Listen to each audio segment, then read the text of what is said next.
वक्त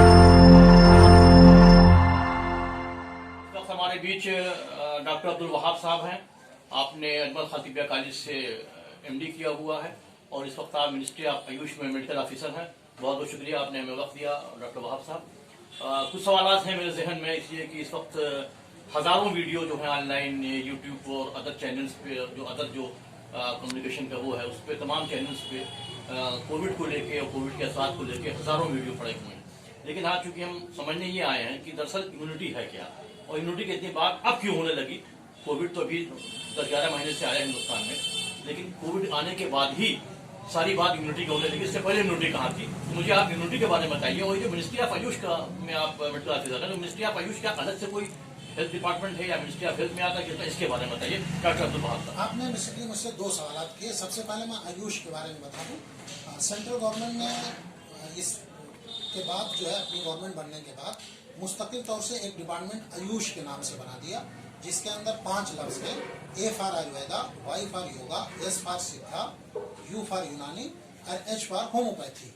इन 5 सिस्टम को मिला करके भारत सरकार ने एक मुस्तकिल डिपार्टमेंट बना दिया, जिसका नाम है आयुष डिपार्टमेंट या मिनिस्ट्री ऑफ आयुष। और उसी मिनिस्ट्री ऑफ आयुष के फिर स्टेट के अंदर भी ये मिनिस्ट्री है, बाकायदा इसके मिनिस्टर होते हैं। ये हेल्थ से डिपार्टमेंट से एक अलग डिपार्टमेंट है। जो हिंदुस्तान के ट्रेडिशनल सिस्टम्स हैं वो सबको इसके अंदर शामिल कर दिया गया। तो आयुष एक मुस्तकिल मिनिस्ट्री है जिसके अंदर ये 5 सिस्टम्स आते हैं। दूसरा सवाल आपने ये पूछा कि इम्यूनिटी की बहस नई क्यों शुरू हुई। बेसिकली इम्यूनिटी हमारे तिब्बी यूनानी के अंदर खास तौर से एक बहुत कदीम चीज है, जिसको अतिब्बा ने हमारे कहा तबीयत का नाम दिया। जिस चीज को हमारे अतिब्बा तबीयत कहते थे, मॉडर्न मेडिसिन उसको इम्यूनिटी कहने लगा। इम्यूनिटी का जब उर्दू तर्जुमा किया जाने लगा तो उसके अंदर 2 लफ्ज आम लोगों में वो शामिल होने लगे, एक कुव्वत मुदाफ़ियत और एक कुव्वत मुनाअत। बेसिकली कुव्वत मुनाअत इम्यूनिटी का सही तर्जुमा मुनाअत है। ये अरबी के लफ्ज मना से है।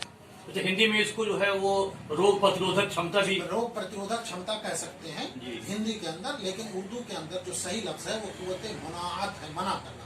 बेसिकली जिस्म के अंदर जो मुदाफियत की कुव्वत का जो एक पूरा सिस्टम बनता है, मैकेनिज्म बनता, जो एक सिस्टम बनता, उस सिस्टम का नाम है कुव्वत मुनाअत, इम्यूनिटी सिस्टम। तो डिफेंस एक अलग चीज है, जो जिस्म के अंदर डिफेंस करने की बहुत सारी चीजें होती हैं, बहुत सारे मल्टी फैक्टर्स बॉडी जो काम करती है, उन तमाम के मजमूए का नाम कुव्वत मुनाअत है। तो जब ये कोविड वायरस आया तो लोगों ने ये कहा कि भाई जब इसका इलाज नहीं तो हमारी बॉडी ही असल उसका इलाज करे, इसके हमले को हमारी बॉडी रोके। और जब रोकने का सिस्टम जो है उसको जब मजबूत किया जाएगा तो जाहिर बात है कि उसके असरात से हम महफूज रहेंगे। इसलिए इस चीज पर जोर दिया गया कि आप अपनी इम्यूनिटी को बढ़ावें। अब इम्यूनिटी कैसे बढ़ाया जाए इसके? जैसे अगर आम आदमी है, जैसे आजकल जो मेजॉरिटी ऑफ हमारी पॉपुलेशन है वो इतना विलाफ नहीं है कि जो तरीके आजकल वीडियोस पे या जो यूट्यूब पे या खबरों में जो बताया जा रहा है कि साहब ये चीजें खा लीजिए, आप ये दवाएं खा लीजिए, आप इसका परहेज कीजिए, ये चीज ऐड कर लीजिए। तो एक आम आदमी है जिसको 2 वक्त की रोटी भी बहुत आसानी से नहीं मिलती है, मुश्किल से 2 वक्त की रोटी कमाता है, वो अपनी इम्यूनिटी, वो अपना जो रोग प्रतिरोधक क्षमता अपने शरीर की है वो कैसे बढ़ाए? उसके बढ़ाने के लिए बेसिकली हमारे यहाँ जो एक बहुत ही बेहतरीन तरीका दिया गया है, जिसको 6 एसेंशियल फैक्टर या असबाब सित्ता जरूरिया कहा जाता है।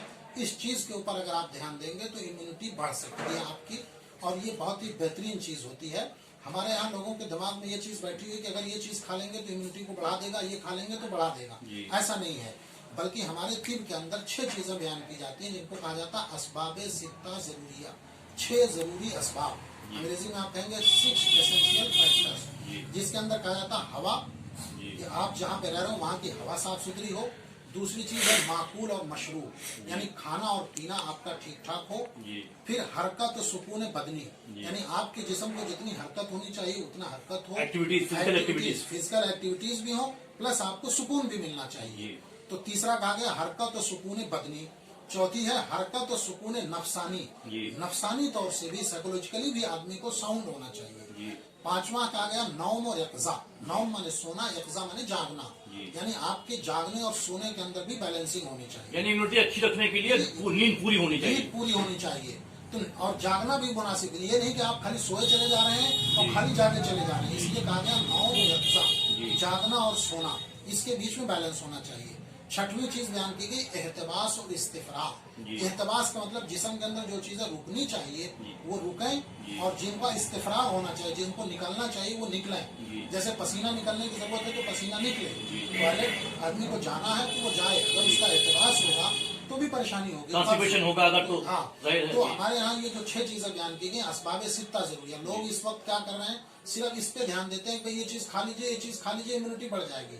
नहीं, जिस्म के जो तबई निजाम है, फिजिकल सिस्टम है जी उसको आप एक है फिजिक और एक है फिजिक्स, दोनों में फर्क है। तो फिजिकल सिस्टम को आप सही करिए। और हमारे तिब के अंदर इन चीजों को बयान किया गया कि जब तक ये 6 चीजें आपकी मजबूत रहेंगी तो आपकी तबीयत का जो दिफाई निजाम है वो नेचुरल होगा, उसको ताकत मिलेगी, और यही सबसे बेहतरीन किस्म का इम्यूनिटी सिस्टम है जो बगैर किसी खर्च के आप इसको कर सकते हैं। जैसे आपने कहा कि भाई गरीब आदमी क्या करे, तो गरीब आदमी इन चीजों के ऊपर ध्यान दे कि भाई जैसे इस मौसम के अंदर पता चल रहा है कि आप बहुत ज्यादा धुएं के माहौल के अंदर बैठे हुए हैं, खाना पीना आपका सही नहीं हो रहा है। अब माकूल और मशरूब के अंदर जाहिर बात है एक लंबी चौड़ी चीजें आ गई कि खाने के ऊपर आप ध्यान दें। तो एक आम आदमी भी इन चीजों पे वो करके, इन चीजों पे चल के, इन चीजों का वो एहतमाम करके या फिर रूटीन लाइफ में अपने इन तमाम चीजों पे अमल करके अपनी इम्यूनिटी को बहुत ज्यादा बढ़ा सकता है। और हमारे तिब के अंदर यही कहा गया कि तबीयत ही असल मुआलिज है जी।